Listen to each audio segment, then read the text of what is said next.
वहीं आज भारत 41 देशों से एनर्जी इंपोर्ट करता है। बीते दशक में भारत ने संकट के ऐसे ही समय के लिए कच्चे तेल के भंडारण को भी प्राथमिकता दी है। हमारी तेल कंपनियां संकट के समय के लिए काफी मात्रा में पेट्रोल और डीजल का भंडार रखती है। बीते 11 वर्षों में 53 लाख मीट्रिक टन से अधिक का स्ट्रेटेजिक पेट्रोलियम रिजर्व भी डेवलप किया गया है और 65 लाख मैट्रिक टन से अधिक के रिजर्व की व्यवस्था पर देश काम कर रहा है। साथ ही बीते दशक में भारत की रिफाइनिंग कैपेसिटी भी अच्छी खासी बढ़ाई गई है। मैं आपके माध्यम से सदन को और देश को ये आश्वासन देना चाहता हूं कि भारत के पास क्रूड ऑयल के पर्याप्त स्टोरेज के और निरंतर सप्लाई की व्यवस्थाएं हैं। सभापति जी, हमारी सरकार की कोशिश है कि ईंधन के किसी एक ही स्रोत पर ज्यादा निर्भरता न रहे।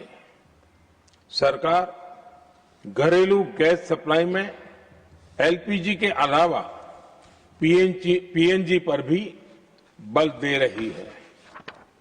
बीते दशक में देश में पीएनजी कनेक्शन पर अभूतपूर्व काम हुआ है।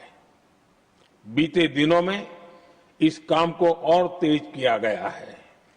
साथ ही एलपीजी के घरेलू उत्पादन को भी बड़े पैमाने पर बढ़ाने का प्रयास किया जा रहा है।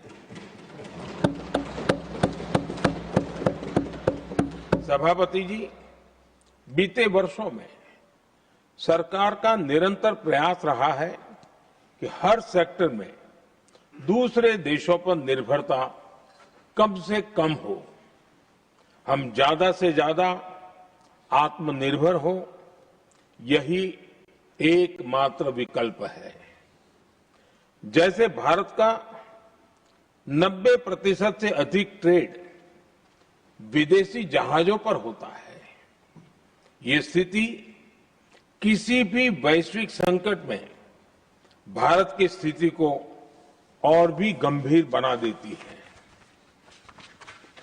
इसलिए सरकार ने मेड इन इंडिया जहाज बनाने के लिए करीब 70,000 करोड़ रुपए का अभियान शुरू किया। भारत आज ship building, ship breaking, maintenance and overhauling ऐसी हर सुविधा के निर्माण पर तेज गति से काम कर रहा है। भारत अपने डिफेंस सेक्टर को भी अधिक रेजिलिएंट बना रहा है। बीते दशक में किए गए प्रयासों से भारत आज अपनी जरूरत के अधिकांश हथियार भारत में ही बना रहा है। एक समय था जब भारत अपने जीवन रक्षक दवाओं के कच्चे माल यानी एपीआई के लिए भी दूसरे देशों पर बहुत अधिक निर्भर था। बीते वर्षों में देश ने भारत में ही एपीआई इकोसिस्टम बनाने के लिए अनेक प्रयास किए हैं। इसी प्रकार रेयर अर्थ मिनरल्स में विदेशी निर्भरता को कम करने के लिए भी बड़े कदम उठाए जा रहे हैं।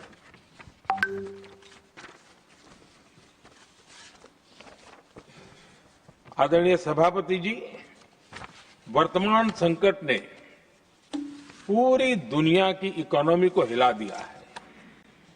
अभी तक पश्चिम एशिया में जो नुकसान हुआ है उससे रिकवर होने में भी दुनिया को बहुत समय लगेगा। भारत पर इसका कम से कम दुष्प्रभाव हो, इसके लिए निरंतर प्रयास किए जा रहे हैं। हमारी इकोनॉमी के फंडामेंटल्स मजबूत हैं और सरकार पल पल बदलते हालात पर नजर रखे हुए है। सरकार इसके शॉर्ट टर्म, मीडियम टर्म और लॉन्ग टर्म ऐसे हर प्रभाव के लिए एक रणनीति के साथ काम कर रही है। भारत सरकार ने एक इंटर मिनिस्ट्रियल ग्रुप भी बनाया है। ये ग्रुप नियमित मिलता है और हमारे इंपोर्ट एक्सपोर्ट में आने वाली हर दिक्कत का आकलन करता है और ये ग्रुप आवश्यक समाधान पर भी निरंतर काम करता रहा है। जैसे कोरोना के समय में अलग अलग सेक्टर्स की चुनौतियों से निपटने के लिए एक्सपर्ट्स और ऑफिसर्स के एम्पावर्ड ग्रुप्स बने थे, वैसे ही कल ही ऐसे 7 नए एम्पावर्ड ग्रुप्स का भी गठन किया गया है। ये group supply chain, petrol diesel, fertiliser, gas, महंगाई ऐसे विषयों पर त्वरित और दूरगामी रणनीति के तहत कार्रवाई करने का काम करेंगे। मुझे पूरा भरोसा है कि साझा प्रयासों से हम परिस्थितियों का बेहतर सामना कर पाएंगे। आदरणीय सभापति जी, सरकार ये भी प्रयास कर रही है कि आने वाले बुआई के सीजन में किसानों को पर्याप्त खाद मिलती रहे। सरकार ने खाद की पर्याप्त सप्लाई के लिए आवश्यक तैयारियां की हैं। सरकार का निरंतर प्रयास है कि किसानों पर किसी भी संकट का बोझ न पड़े। मैं देश के किसानों को फिर आश्वस्त करूंगा कि सरकार हर चुनौती के समाधान के लिए उनके साथ खड़ी है।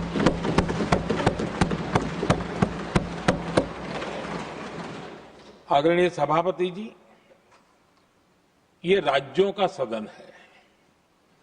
आने वाले समय में ये संकट हमारे देश की बड़ी परीक्षा लेने वाला है और इस परीक्षा में सफलता के लिए राज्यों का सहयोग बहुत आवश्यक है।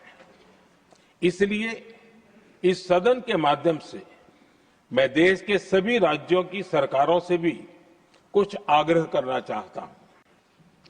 संकट के समय गरीबों पर, श्रमिकों पर, प्रवासी साथियों पर बहुत बुरा असर पड़ता है। इसलिए पीएम गरीब कल्याण अन्न योजना का लाभ समय पर मिलता रहे, ये सुनिश्चित करना होगा। जहां प्रवासी श्रमिक साथी काम करते हैं, उनकी परेशानियों को दूर करने के लिए प्रोएक्टिव कदम उठाए जाएं। ऐसी स्थितियों पर नजर रखने के लिए राज्य सरकारें विशेष व्यवस्थाएं करें तो इससे काफी सुविधा होगी। राज्य सरकारों को एक और चुनौती पर भी बहुत अधिक ध्यान देना होगा। ऐसे समय में कालाबाजारी करने वाले, जमाखोरी करने वाले बहुत एक्टिव हो जाते हैं। जहां से भी ऐसी शिकायतें आती हैं, वहां त्वरित कार्रवाई होनी चाहिए। जरूरी चीजों की सप्लाई निर्बाध चलती रहे, ये सुनिश्चित करना हर राज्य की प्राथमिकता होनी चाहिए। आदरणीय सभापति जी, मैं सभी राज्य सरकारों से एक अनुरोध और करना चाहता हूं। संकट चाहे कितना भी बड़ा हो, भारत की तेज ग्रोथ बनाए रखना हम सभी का दायित्व है। हमें इसके लिए हर जरूरी कदम, हर जरूरी रिफॉर्म्स तेजी से करते रहने होंगे। ये राज्य सरकारों के पास बहुत बड़ा अवसर भी है। ये टीम इंडिया की भी बहुत बड़ी परीक्षा है। कोरोना के महासंकट में केंद्र और राज्यों ने टीम इंडिया बनकर कोविड मैनेजमेंट का एक बेहतरीन मॉडल सामने रखा था। अलग अलग पॉलिटिकल पार्टीज की सरकारें होने के बावजूद टेस्टिंग, वैक्सीनेशन से लेकर जरूरी चीजों की आपूर्ति टीम इंडिया के प्रयासों से ही सुनिश्चित हो पाई थी। हमें उसी भावना के साथ आगे भी काम करना है। सभी राज्य सरकारों और केंद्र सरकार के प्रयासों से देश इस गंभीर वैश्विक संकट का प्रभावी रूप से सामना कर पाएगा। आदरणीय सभापति जी, ये संकट अलग प्रकार का है और इसके समाधान भी अलग प्रकार से ही तय किए जा रहे हैं। हमें धीरज के साथ, संयम के साथ, शांत मन से हर चुनौती का मुकाबला करना है। आदरणीय सभापति जी, जैसा कि हम देख रहे हैं कि इस युद्ध को लेकर पल पल में हालात बदल रहे हैं, इसलिए मैं देशवासियों से भी कहूंगा कि हमें हर चुनौती के लिए तैयार रहना ही होगा। इस युद्ध के दुष्प्रभाव लंबे समय तक रहने की प्रबल आशंका है, लेकिन मैं देशवासियों को भरोसा देता हूं, सरकार सतर्क है, तत्पर है और पूरी गंभीरता से रणनीति बना रही है, हर निर्णय ले रही है। देश की जनता का हित हमारे लिए सर्वोपरि है। यही हमारी पहचान है, यही हमारी ताकत है। इसी भावना के साथ मैं अपना वक्तव्य समाप्त करता हूं। बहुत बहुत धन्यवाद।